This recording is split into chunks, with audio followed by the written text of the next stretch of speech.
उपकार। अभी गाड़ी प्लेटफॉर्म पर पहुंची ही थी और रितेश जल्दी से उतर गए। सामने के स्टॉल से नमकीन के पैकेट, एक पानी की बोतल ख़रीदने लगे, क्योंकि गाड़ी यहाँ 2 मिनट ही रुकती है। जल्दी से सारा सामान लेकर ट्रेन में चढ़ गए। सपना ने टोकते हुए कहा, ऐसी भी क्या जल्दी थी, कहीं ट्रेन चल देती तो क्या करते? 2 घंटे का ही तो सफ़र बचा था। रितेश ने मुस्कुराते हुए कहा, चलो ट्रेन छूटी तो नहीं, और फिर तुम्हें प्यास भी तो लगी थी। दोनों हंसने लगे। बातों बातों में 2 घंटा कब बीत गया पता भी नहीं चला। झांसी स्टेशन पर उतरे ही थे कि बहुत से कुली सामान उठाने की जिद करने लगे। एक कुली तो सामान सर पर रख ही चुका था। सपना ने कहा, अरे आप सामान छोड़ दो, हमें कोई लेने आ रहा है। रितेश ने उसकी ओर प्रश्न भरी नज़रों से देखा, लेकिन सपना ने उस कुली को डांटते हुए कहा, समझ नहीं आ रहा, रख दो सामान। बेटी दोपहर हो रही है, सुबह से एक भी सामान नहीं उठाया, लेने वाला बाहर ही तो आएगा। बाहर तक जाने के लिए इस ओवरब्रिज से जाना पड़ेगा। रितेश ने कहा, अच्छा बाबा, आप सामान उठा लो। तभी सपना बोली, आपको नहीं पता बाहर जाकर ये अनाप शनाप पैसे मांगेगा। रितेश ने उसकी बात सुनकर कुली को रोका। बाबा, कितने पैसे लोगे? 2 सूटकेस के? बाबूजी, जो चाहे दे देना, तुम्हारे भरोसे खाना खा लूँगा।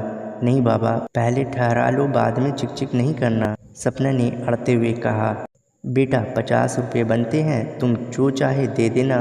रितेश, चलो बाबा, कोई बात नहीं।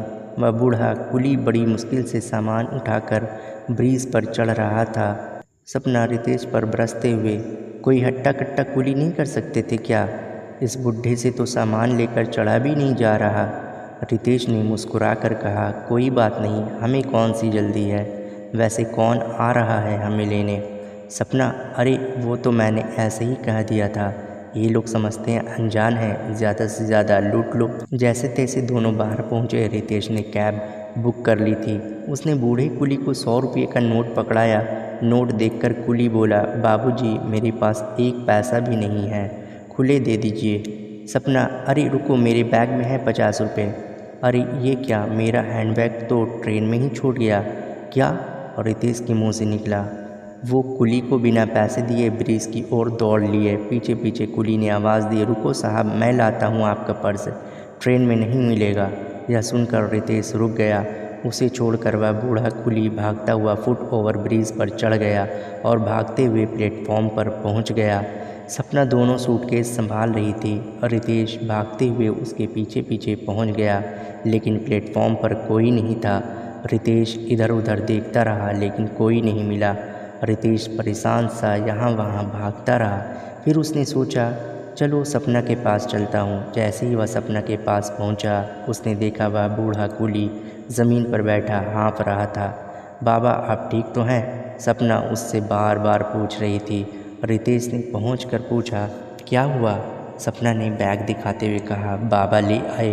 बैग सफाई वाला लेकर चला गया था। बता रहे हैं उससे लड़ झगड़ कर लाए हैं। आने जाने में इनकी सांस चढ़ गई। रितेश ने उन्हें पानी पिलाया। पानी पीकर वो थोड़ा ठीक हुआ तो खड़े होकर कहने लगा, साहब, हमें पता है इस समय कौन सफाई करेगा।